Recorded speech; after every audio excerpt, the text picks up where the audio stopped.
Hola, ¿qué tal?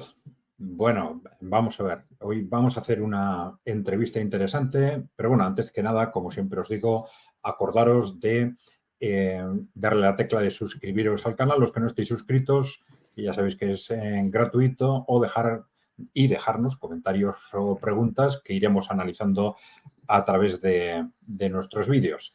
Bien, hoy tenemos una entrevista con Antonio Alfaro de Junta Democrática y es una entrevista que, digamos, que nos viene estupendamente bien dentro del contexto en el que nos estábamos situando durante las últimas semanas y meses, ¿no?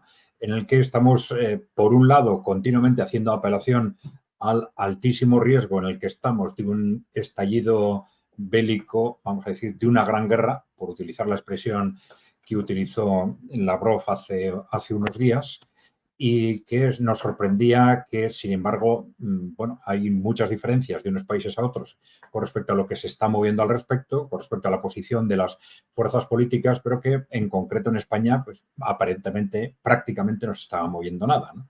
Bueno, entonces tenemos noticias desde la propia organización de Junta Democrática. Nos han informado de que este domingo, el 27 de octubre, a las 12 del mediodía, en la Plaza de España se convoca una, no sé si le llamáis concentración o manifestación Es por la manifestación porque tiene recorrido. Luego te comento los detalles. paz, ¿no? Bien, Eso es. entonces tenemos la suerte de tener con nosotros a Antonio Alfaro, que es presidente de la Junta Democrática, que es la organización que convoca esta manifestación, para charlar un rato sobre este tema que puede ser de una enorme importancia para todos, ¿no? Bueno, hola Antonio, gracias por estar con nosotros y si Hola, te muchas parece gracias a vosotros por la comenzamos, invitación ante todo, ¿eh? bueno, pues estupendo. Pues si te parece empezamos por Junta Democrática, ¿no? Igual Ujú. nos puedes explicar antes de nada qué es Junta Democrática, ¿no? Perfectamente. Pues mira, Junta Democrática es una asociación de la sociedad civil no soportada por ningún partido político, por subvenciones del Estado, que vive exclusivamente de las donaciones voluntarias de sus socios y que lo que busca, lo que persigue es exclusivamente la libertad política para los españoles. Y buscamos la libertad política porque entendemos que lo que estamos sufriendo ahora mismo en España es un sistema, es un régimen de poder en el que los ciudadanos no tenemos poder real. Es un sistema de poder que llamamos estado de partidos o partidocracia, donde unas pocas personas concentran todo el poder. Los diputados no son verdaderos representantes de los ciudadanos, sino que son personas a sueldo de los partidos políticos, y eso es un elemento crucial en muchos otros problemas, pero entre otros en el problema que estamos ahora mismo viviendo y al que hacía referencia antes. ¿Por qué los diputados votan lo que votan, tanto aquí como en el Parlamento Europeo, y se posicionan en escenarios de escalada bélica, que es algo que va contra los intereses de los españoles? Pues porque no están obedeciendo a los ciudadanos españoles, a los intereses de los españoles. Obedecen a intereses ajenos a España, a intereses de potencias internacionales, a intereses geopolíticos que ni siquiera son los intereses geopolíticos de España. Y para que eso cambie, para que eso pueda cambiar, necesitamos que los ciudadanos tengamos capacidad de control real, material, sobre la clase política. De otra manera, esta clase política va a seguir haciendo aquello que le interese por corrupción o por presiones internacionales. Y eso es la Junta Democrática. La Junta Democrática es una asociación que persigue la libertad política de los españoles y dotarles de herramientas para que, de una vez por todas, los ciudadanos podamos controlar el poder político en España. Antes de nada, la expresión Junta Democrática, los que tenemos una cierta edad, Sí. nos hace referencia a los años de la transición a la democracia, ¿no? Y he visto que en vuestra página web hacéis alguna referencia a este tema. Igual nos puedes dar alguna pista al respecto. No sé si es importante o no, pero bueno, algo querrá decir, ¿no? Lo es, por supuesto que lo es y es muy bueno el apunte que haces. La Junta Democrática, para quien no lo sepa, y de hecho de ahí tomamos el nombre como un homenaje a la Junta Democrática original, fue una organización que creó el jurista Antonio García Trevijano allá por el año 1974 con la finalidad de agrupar a todas las fuerzas políticas que estaban, digamos, en la clandestinidad y que hacían oposición al franquismo. Y ahí se incorporaron fuerzas políticas de cualquier espectro, es decir, desde los comunistas a los carlistas, a partidos independientes, a figuras prominentes, al Opus. ¿Cuál es el homenaje que queremos hacer y el mensaje que queremos lanzar a la sociedad española? que así como la Junta Democrática trató de hacer en 1974, esto duró un periodo de 2 años, hasta el 76, y luego si quiere, bueno, podemos entrar a los detalles de lo que pasó ahí, pero me quedo con la esencia. ¿La esencia cuál es? Que para que algo cambie realmente en España, tenemos que ser capaces de unir de nuevo a personas, y en este caso ya no hablo de partidos, porque no son la solución, pero sí de personas, personas que se identifiquen con una ideología a priori más a la derecha o a priori más a la izquierda, tienen que entender que comparten un interés común, y el interés común es el de la libertad. La libertad política no entiende de ideologías. Nosotros lo que buscamos es la libertad que vale tanto para el trabajador, para el proletario, para el que crea luego en una política de izquierdas, por hablar en términos que cualquiera pueda entender, como la libertad del que piense en un contexto más liberal o en un contexto más capitalista. La libertad individual de cada uno de los ciudadanos de España es ajena a ideologías. Y para que la podamos conquistar, necesitamos que se vuelvan a unir y que entiendan que en lugar de ser ciudadanos enfrentados y que hay una lucha, que es lo que nos intentan vender continuamente los partidos políticos en España, que debemos luchar, que el empresario es tu enemigo, que el inmigrante es peligroso, que el trabajador no quiere trabajar y que busca que le reduzcan la jornada laboral y trabajar menos pero cobrar más. Es decir, buscan en general buscar confrontación, odio, rivalidad interna entre los españoles. Nosotros buscamos lo contrario, unión. Y unión alrededor de aquella cosa que nos interesa a todos, que es lo que decíamos antes, la libertad. Por eso tomamos el nombre de la Junta Democrática, porque la Junta Democrática original del 74 fue capaz de unir a partidos políticos que tenían, estaban en las antípodas ideológicas con un objetivo, que era acabar con el franquismo y generar una ruptura moral con el franquismo para que aquel régimen de poder que viniera después del franquismo fuera una democracia de verdad. Por desgracia, la Junta Democrática falló en ese, o no tuvo un éxito en todos sus objetivos porque fue traicionada por varios de los partidos que se incorporaron a la Junta Democrática, que luego negociaron con el régimen y como consecuencia de aquella negociación, pues en lugar de una ruptura moral y material con el régimen anterior, con el franquismo, lo que sucedió fue más bien un lavado de cara, una transacción más pacífica, más tranquila. No estoy hablando de que no quisiéramos algo o no quisieran algo pacífico. Tenía que ser pacífico, pero tenía que ser ruptura. Tenía que ser ruptura moral. Tenía que romper con el status quo que teníamos durante el franquismo, con las estructuras de poder. Y eso no sucedió.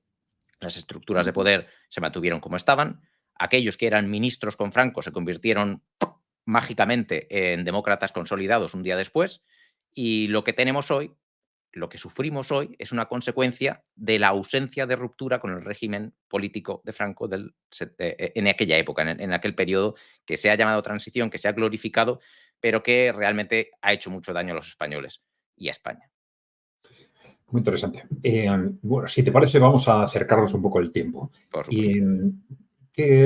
Y sobre todo, claro, teniendo en cuenta el enfoque de la entrevista de hoy, vamos al ámbito geopolítico, ¿no?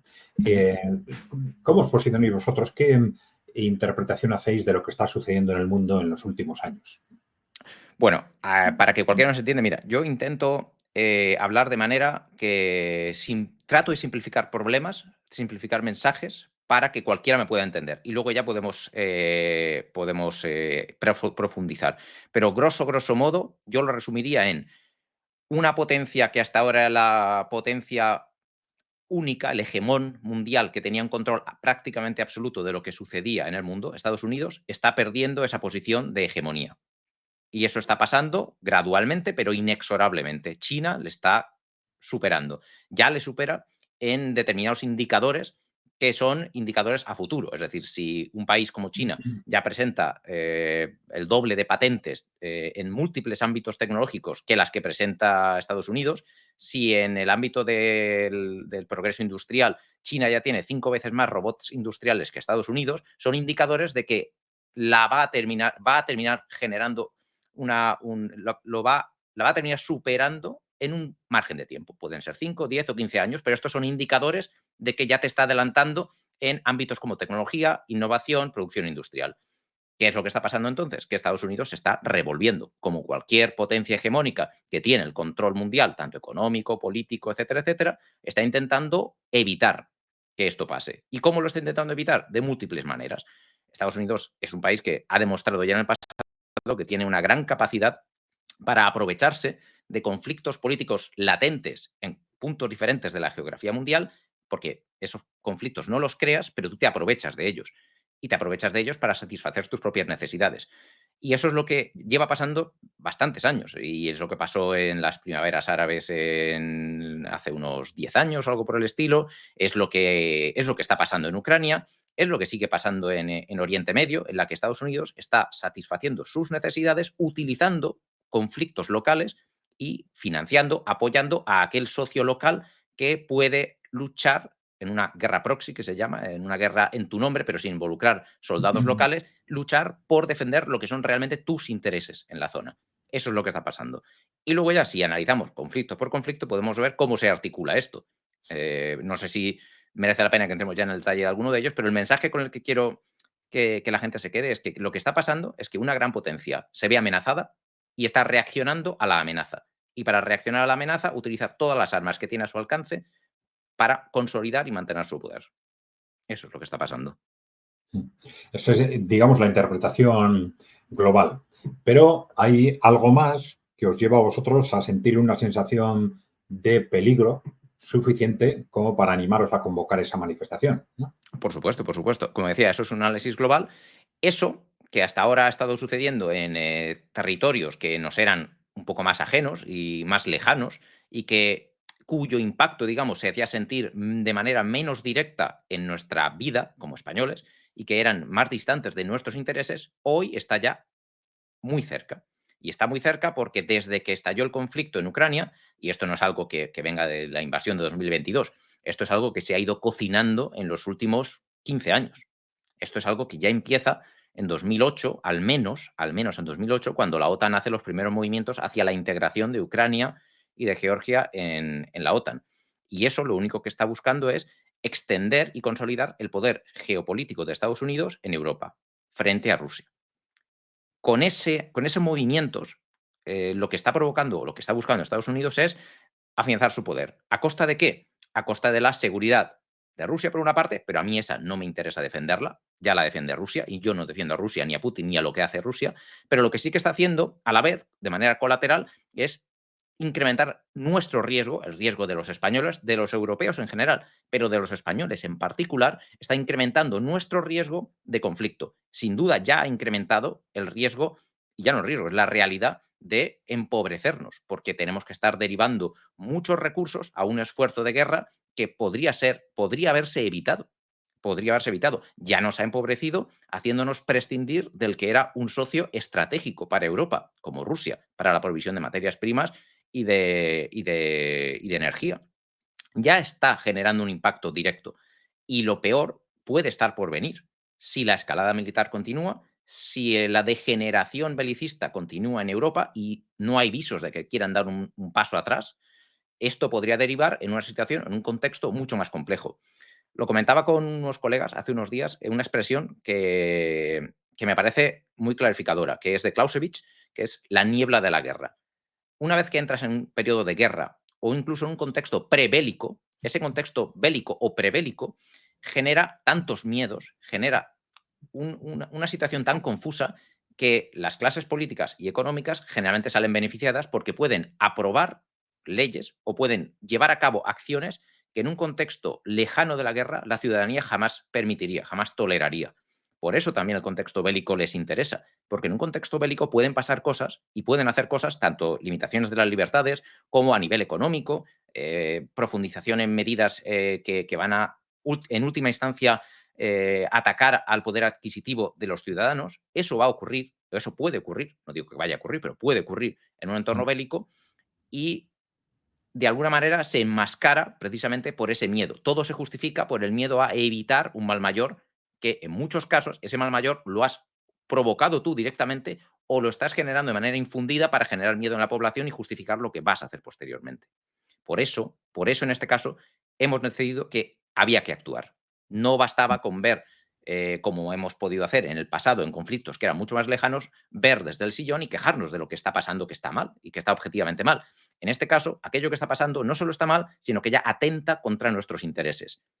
¿Y cuál es el segundo problema? Y ahí lo vinculo con por qué la Junta Democrática se involucra en esto. Porque los ciudadanos en España por el régimen político que tenemos, no tenemos herramientas prácticas que nos permitan que algo cambie. Que yo no puedo, o sea, si mañana en el Congreso de los Diputados se tuviera que votar que España aportara al conflicto militar ucraniano 35.000 millones de euros para dotar de más armamento a una de las partes, o se tuviera que votar incluso la declaración de guerra, porque eso se tendría que votar en el Congreso, yo no tengo manera de hacerlo llegar a mi representante, mi teórico representante en el Congreso, que yo no quiero eso, y que no vote a favor de eso.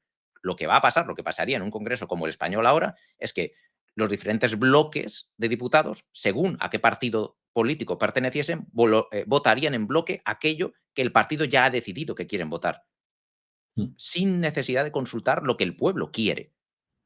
Y lo que el pueblo quiere, y creo que de eso sí que hay muestras abundantes y hay muchas encuestas que lo dejan claro, no quiere una guerra. El pueblo no quiere una guerra, no quiere contribuir a una guerra, y el pueblo lo que quiere es paz, en primer lugar, y luego calidad de vida. Y eso es algo que hoy no podemos conseguir con el sistema político que tenemos en España. Hay una gran incógnita, un gran desconcierto con respecto a lo que está sucediendo en Europa en concreto, ¿no? Con las decisiones que durante los últimos años pues, ha ido tomando la clase política europea en distintos ámbitos, aparentemente suicidas, aparentemente autodestructivas, incomprensibles desde el punto de vista de la lógica de los intereses europeos o de los ciudadanos europeos, ¿no? Te iba a preguntar a ver qué visión tenéis sobre esto, pero lo engancho con tu última respuesta y te pregunto a la vez, ese problema de la partidocracia no se da de forma similar en el resto de Europa. ¿Tiene características especiales en España? Bueno, te lanzo las dos preguntas a la vez. Lo has vinculado tú ya directamente. Lo que sufrimos en España tiene su reflejo en las instituciones europeas. Primero nos fijamos en las instituciones europeas que tienen un régimen de poder similar y lo vimos también, lo podemos ver en cualquier votación del Parlamento Europeo. En el Parlamento Europeo los partidos generalmente votan por bloques, sobre todo los partidos principales, los partidos prioritarios, el Partido Popular, digamos, y los socialdemócratas europeos. Y lo vimos, por ejemplo, en la votación, en aquella votación famosa que fue también como el elemento que nos hizo hacer clic a nosotros en la Junta Democrática en la cabeza, que fue cuando hace alrededor de un mes el Parlamento Europeo votó a favor de que se levantase el veto para atacar a Rusia en su territorio con armamento de la OTAN. Y no solo eso, sino que además los Estados miembros debían, según esa resolución, incrementar o reservar un porcentaje de su PIB para contribuir al esfuerzo de guerra, al esfuerzo financiero de Ucrania, un 0,6 hasta un 1% del PIB. Cuando votan eso, tú dices, ¿esto realmente lo han hecho para defender mis intereses como ciudadano europeo? Pero eso ya es ni siquiera muy abstracto. Vete a los eurodiputados españoles y pregúntales, ¿usted por qué ha votado que quiere dedicarle más dinero de mis impuestos a esta acción militar? ¿Qué beneficio me reporta a mí como español contribuir con un 1% de nuestro PIB a este esfuerzo militar? ¿O qué beneficio me reporta a mí que ataquemos a Rusia? ¿No me estás generando un riesgo importante? Explícamelo, aquí nadie lo explica. Y ahí voy con lo que dices. ¿Por qué hacen lo que hacen? Porque realmente están, como decíamos antes, están obedeciendo a unos intereses, a unas presiones que no vienen de la ciudadanía. Una vez que nosotros hemos participado en las votaciones y ellos han cogido, digamos, su sitio, su sillón en el Parlamento, y me da igual que sea el Parlamento español que el Parlamento europeo, a partir de ese momento, cada uno de esos diputados se convierte en un peoncito, en un peón de partido, y votará aquello que el partido le diga que debe votar. Y el partido dirá lo que tiene que votar en función de presiones de organizaciones internacionales, grandes potencias. Europa es una proyección a nivel geopolítico de los intereses de Estados Unidos, y en función de lo que le venga dicho, así se votará en el Parlamento Europeo. Eso es lo que justifica, como muy bien has dicho, Adrián, que se estén tomando decisiones que a la luz de los intereses españoles y europeos no tienen sentido. No tiene sentido que tomen decisiones en contra del sector primario español o el sector primario europeo. El otro día también leía un informe de Intermon Oxfam. El 30% de los trabajadores del sector primario español tienen un sueldo que les permite, que les obliga a vivir, mejor dicho, por debajo del nivel de la pobreza. En España, el 30% de los trabajadores del sector primario.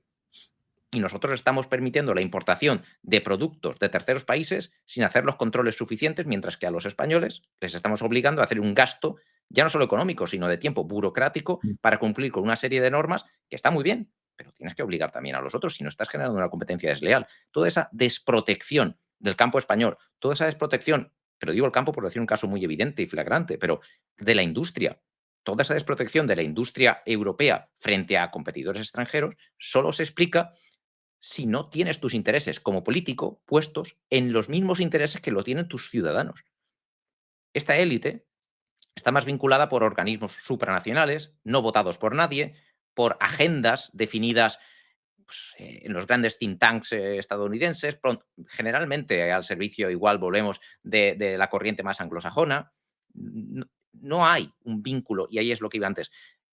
Desde la posguerra, bueno, esto viene antes, pero digamos que en la Segunda Guerra Mundial no tiene su origen. En la Segunda Guerra Mundial, los sistemas políticos que se establecieron en Europa estaban definidos con ese patrón de la partidocracia que decidíamos. Y eso en su momento tenía un motivo muy claro, y era que Europa estaba destruida y Estados Unidos necesitaba contrapartes muy claras para cada uno de los países y necesitaban poder hablar con una, dos o tres personas, y hablando con una o dos personas sabía que tenían un control bastante claro sobre lo que iba a pasar o no en ese país. Eso la partidocracia te lo da. Tú basta que tengas un acuerdo con uno o dos líderes y ya sabes que en cadena todo ese poder va a desencadenar los engranajes necesarios para que ese país vote o acepte lo que esas dos o tres personas, lo que has acordado con esas dos o tres personas.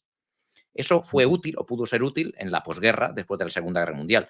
Pero lo que ha generado posteriormente es que hay una vinculación de poder. Al final, la política es relaciones de poder. Hay una vinculación de poder muy fuerte entre organismos extranjeros, entre potencias extranjeras, entre organismos internacionales y la clase política europea. Y ese mismo vínculo de poder entre la clase política europea y los ciudadanos europeos no es que sea pequeño, es que no existe. Y debería existir. Y debería ser el vínculo principal. Y debería ser un vínculo, además, al revés. Hay que revolucionarlo. Es decir, debería ser el ciudadano el que ordene, el que transmita mediante diferentes mecanismos sus intereses, sus necesidades, para que el político los deba cumplir. Y ahora mismo esa cadena de transmisión funciona a la inversa, pero con intereses extranjeros. Y el ciudadano español y europeo no tiene manera de generar presión. No se trata ni siquiera de pedir, se trata de exigir a tu representante que haga aquello que te interesa. Eso es lo que está detrás, como decías, Adrián, de que la clase europea tome decisiones, y yo te quito lo de que has dicho aparentemente contrarias a los intereses europeos. Quítalo de aparente. Eso yo lo quito. Decisiones contrarias a los intereses europeos. Esa es la justificación de por qué está ocurriendo. Ahora, el que se tomen decisiones tan claras y tan repetidas que son destructivas de nuestra agricultura, de nuestro sector primario en general, de nuestra industria, has hablado de intereses extranjeros, pero ¿eso a quién beneficia? Pues lo puedes imaginar. Al final, ¿quién es el hegemón? Nosotros en Europa estamos al servicio. Mira, te voy a dar otro dato. Estamos al servicio, y hay que decirlo así, claro, de los intereses de Estados Unidos. Y esto viene desde, como te decía, como consecuencia del plan de recuperación y del dominio, la ocupación, podemos decir, que Estados Unidos tiene en Europa desde después de la Segunda Guerra Mundial. Alemania, ¿cuántas son? Creo que eran 40 y tantas, tiene 50 bases de la OTAN. Alemania. Alemania es un país ocupado, seamos realistas. Alemania es un país ocupado. Estados Unidos tiene un ejército, una rama de su ejército en Europa. ¿Tenemos los españoles o los europeos una rama de nuestro ejército en Estados Unidos? ¿Alguien se plantea algo así como una posibilidad? Es decir, la realidad es que, como consecuencia del resultado de la Segunda Guerra Mundial y cómo salimos los diferentes países en esa Segunda Guerra Mundial, se ha generado un vínculo de dependencia entre Europa y Estados Unidos. Y ese vínculo de dependencia hace que Europa tome decisiones que benefician, que responden a los intereses de, y ahí digo, Estados Unidos. Y en Estados Unidos ya no me refiero solo a la clase política. Dentro de Estados Unidos hay lobbies de poder. Sabemos que, y no lo digo yo de nuevo, lo dicen figuras que no son prorrusas, que por favor que miren el discurso de Eisenhower en el 61, que está muy repetido, el complejo industrial militar y la fuerza que ese complejo industrial militar tiene en la política estadounidense.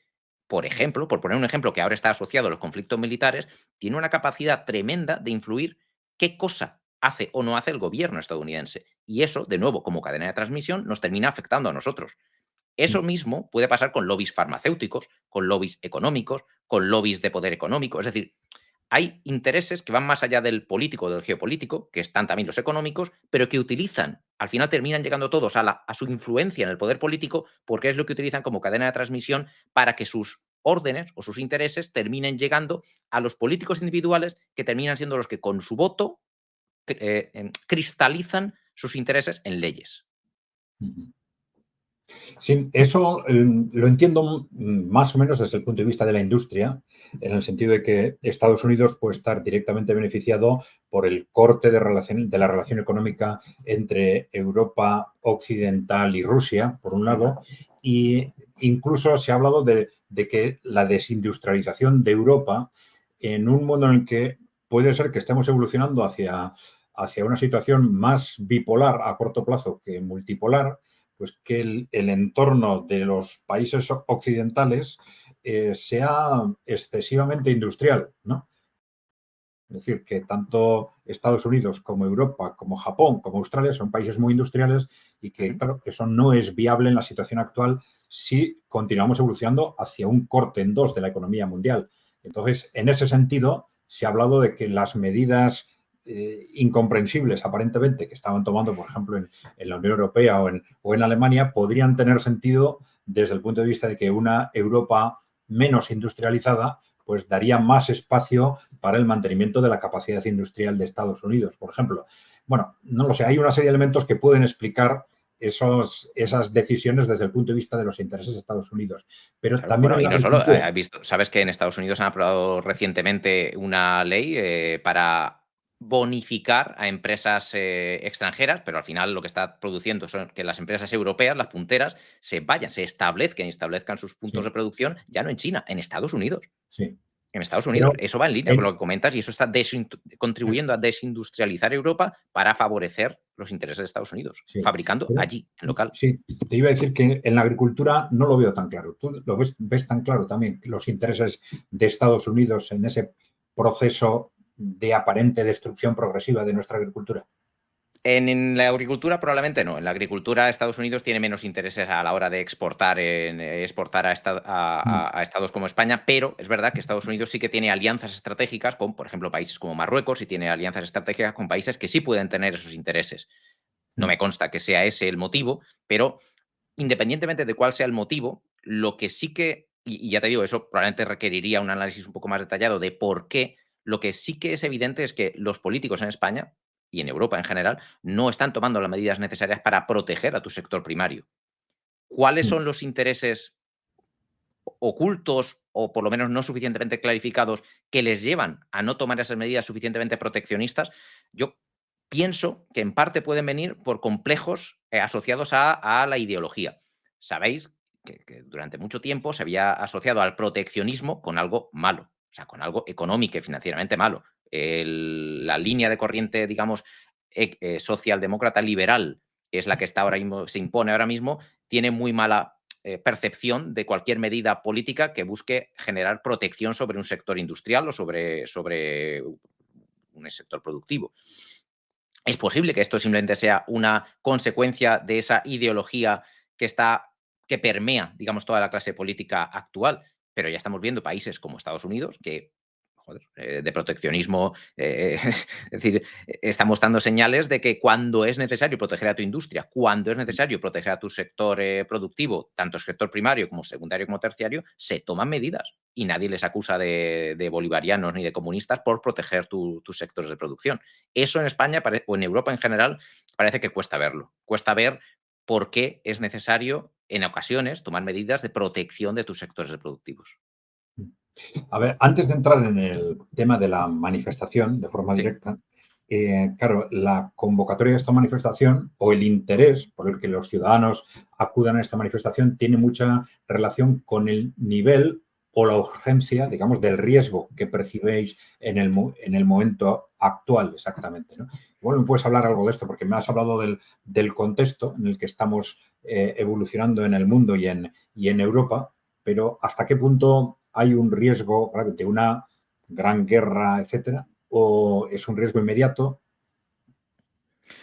A ver, aquí yo te lo he dividido en dos partes, porque independientemente de que haya o no haya una gran guerra al final, incluso sin que se desate una gran guerra, lo que está pasando ya nos está, como te decía antes, ya nos está haciendo daño, ya nos está generando un impacto importante.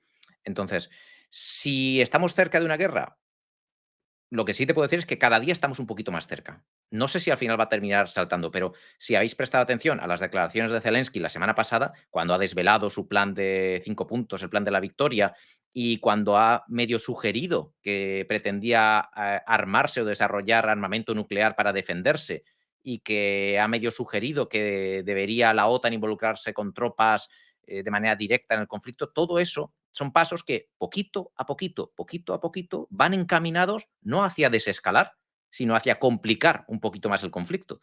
Y yo hasta ahora no he visto ninguna señal que me indique que la clase política europea está haciendo un esfuerzo hacia desescalar, hacia pacificar. Todo lo que veo, todo lo que aparece en los medios de comunicación múltiples son pequeños pasos que van orientados hacia hacer más complicado la paz, hacer más complicado la pacificación de la zona. Y eso es preocupante.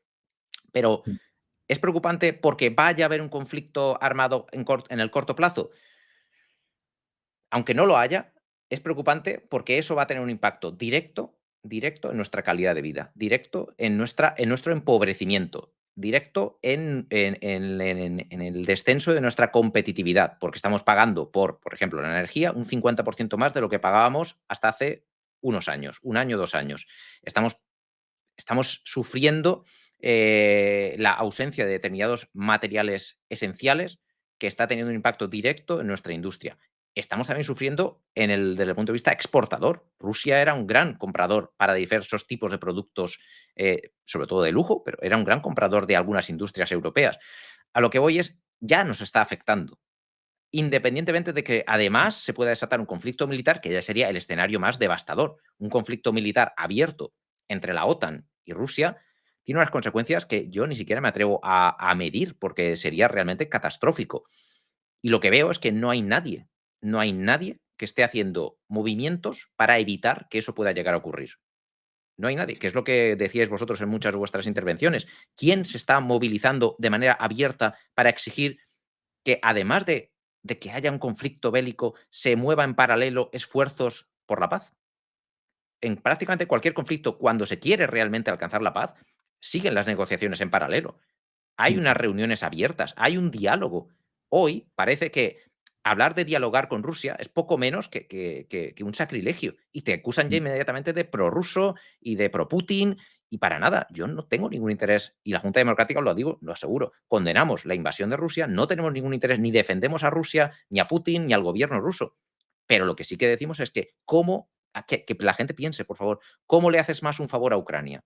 ¿Parando la guerra mañana o contribuyendo a que la guerra dure 6 meses más y que en lugar de 700.000 muertos, o los que sean, las cifras son muy variables, lleguemos a 800.000 o a 900.000? Y que la industria y el país se castigue durante 6 meses más, durante 1 año más, que muera más gente, que ya no solo pierdan una generación, sino que empiecen a ir a la guerra gente de más joven o más mayor. Alargar el conflicto no le hace un favor a Ucrania. Alargar el conflicto, al único que favorece es Estados Unidos. Os lo digo así directamente. Va a ser más dinero dedicado a compra de armas, a rearmarse militarmente. Tampoco le interesa a Europa, que va a tener que derivar mucho más recursos a ese rearmamiento de sus fuerzas armadas, y que va a seguir perdiendo debido a la desconexión con socios estratégicos. Por ahora Rusia. Pero si esto realmente se divide y se genera, como decías también y como apuntabas, un mundo bipolar con 2 grupos claramente diferenciados, y eso tiene consecuencias también comerciales, industriales, y ya no solo cortamos lazos con Rusia, sino que empezamos a cortar lazos también con países que no condenen a Rusia. Eso podría suponer realmente unas implicaciones tremendas desde el punto de vista comercial y económico. Entonces, ¿estamos cerca? No lo sé, pero nadie está haciendo nada porque nos alejemos de ese posible futuro. Sí, bueno, vamos hasta el último punto, porque claro, tú has hecho referencia a la partitocracia, Sí. pero claro, dentro de los partidos políticos hay cientos de miles de personas en los sindicatos, en las asociaciones, en los medios de comunicación. ¿Cómo se explica porque claro, en Internet se están moviendo cosas, ¿no? Pero ¿cómo se explica este silencio tan tremendo ante todo este proceso? Pues a ver, ¿cómo se explica? Te voy a dar un ejemplo muy claro. Nosotros, desde que anunciamos que íbamos a llevar a cabo esta manifestación, hemos intentado contactar con centenares de medios de comunicación a través de una agencia de prensa, un gabinete de prensa especializado que tenemos contratado en la Junta Democrática, para que alguien, una radio, un coloquio, se hiciera eco de la manifestación, una pequeña entrevista, una referencia al hecho de que hay una sociedad civil, una asociación civil en España que está manifestándose y que está convocando. Y oye, hemos convocado manifestaciones grandes, somos 20.000 asociados, tenemos cerca de 100.000 seguidores entre asociados, seguidores en redes, etcétera, etcétera. Es decir, no somos cualquier cosa, es verdad que no somos gigantescos aún, pero ya supone un movimiento importante dentro de la sociedad civil. ¿Te puedes creer que mm, nadie, absolutamente nadie, cero, ha querido dar ni siquiera una pequeñita nota, una pequeña referencia a que esto va a pasar el domingo? Nos Mm, dicen que, bueno, que probablemente el domingo se pasen a ver qué hay, mandarán a alguien, harán unas fotos, una pequeña entrevista, si acaso harán eso, pero no van a contribuir a que la iniciativa sea más conocida. Dicen que es algo que no les interesa. Y yo te digo una cosa, no es que no les interese, es que no les interesa que nos interese. No les interesa que el público se interese por estas iniciativas.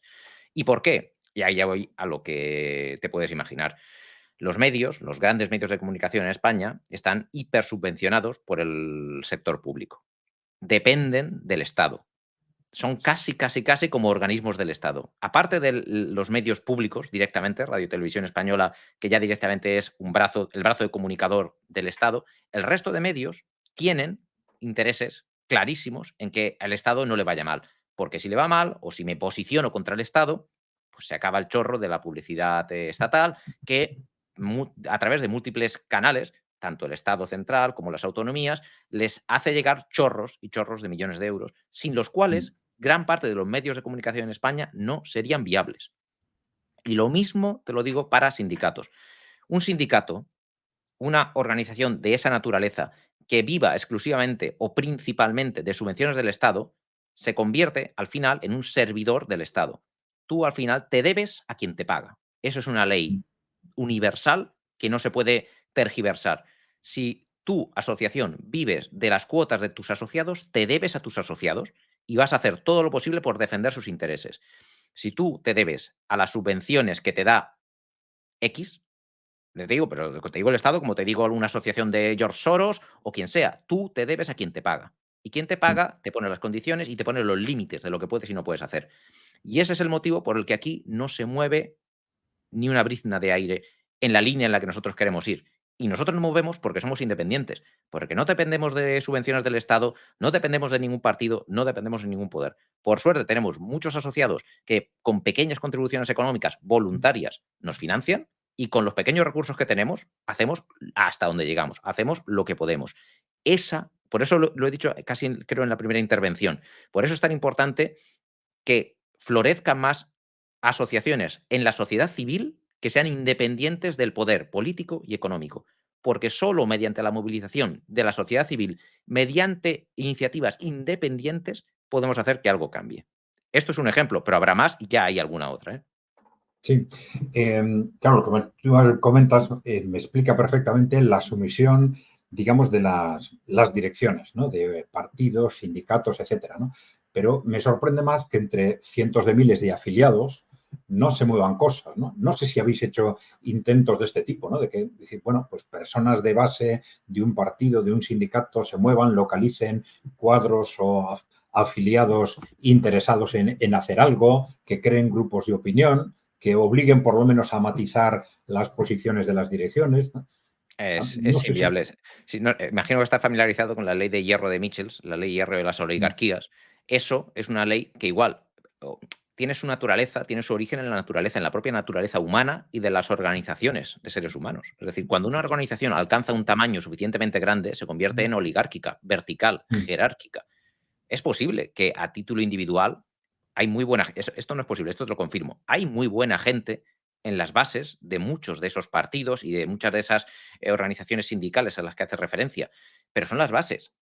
Claro. A partir de ahí lo que se genera es un proceso de decantación hacia arriba, en este caso, y solo van a ir subiendo escalones aquellas personas que demuestren que tienen el nivel de obediencia o de, casi me apuras, ceguera ideológica suficiente como para poder asumir posiciones de poder. Y ese proceso natural hace que solo las personas que están más preparadas para seguir instrucciones ciegamente vayan ascendiendo. Y cuando vas llegando al cuadro superior, el último estamento, desde ese grupo que lidera la organización, la que sea, desde ahí bajan las órdenes en cadena hacia abajo.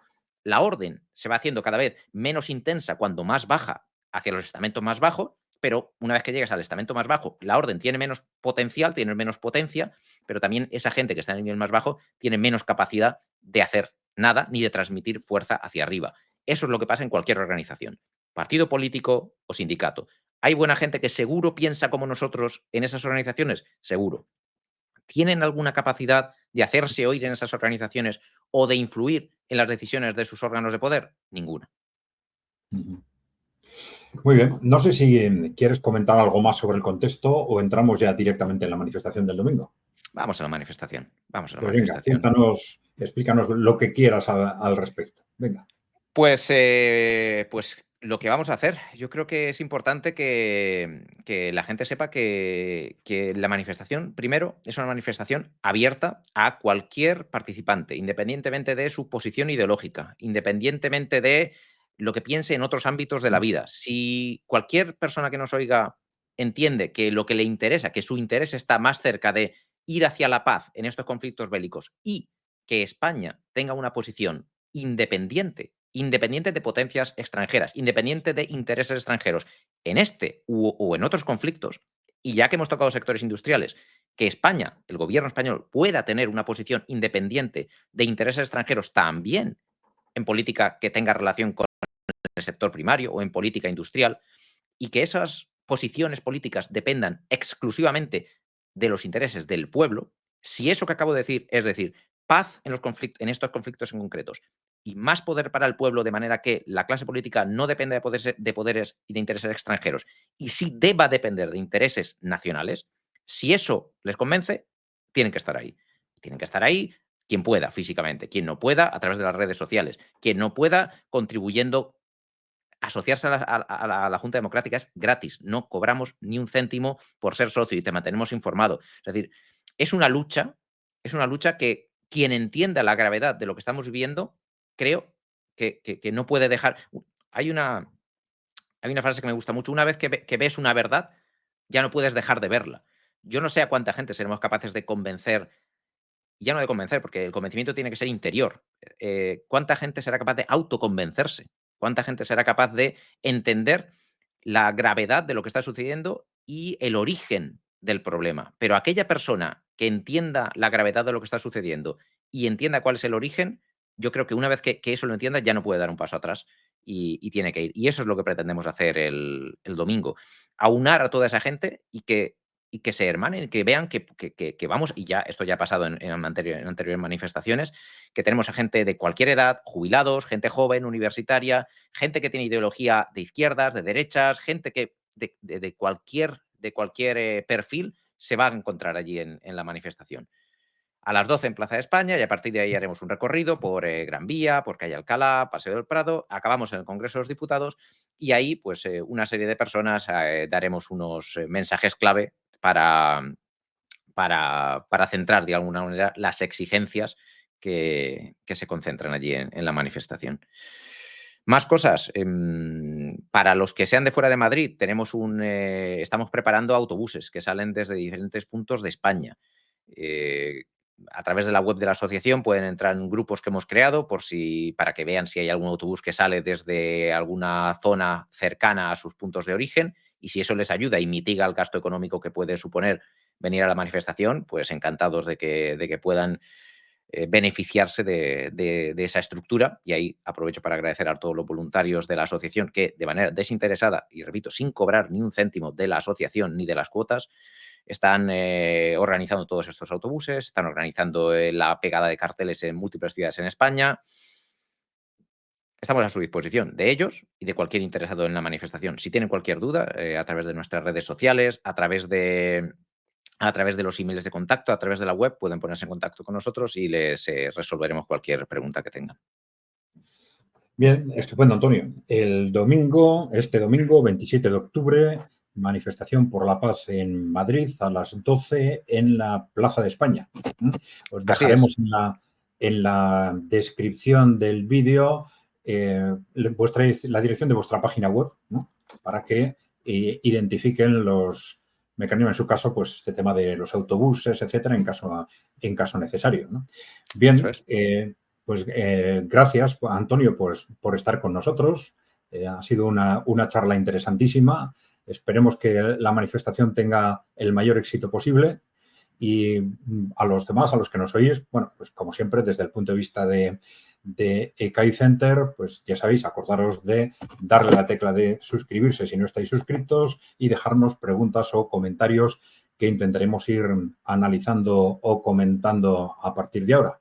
Pues nada más, pues gracias, Antonio, gracias a los que nos escucháis y un saludo a todos, hasta la próxima. Un saludo, muchas gracias, Adrián. Muy bien.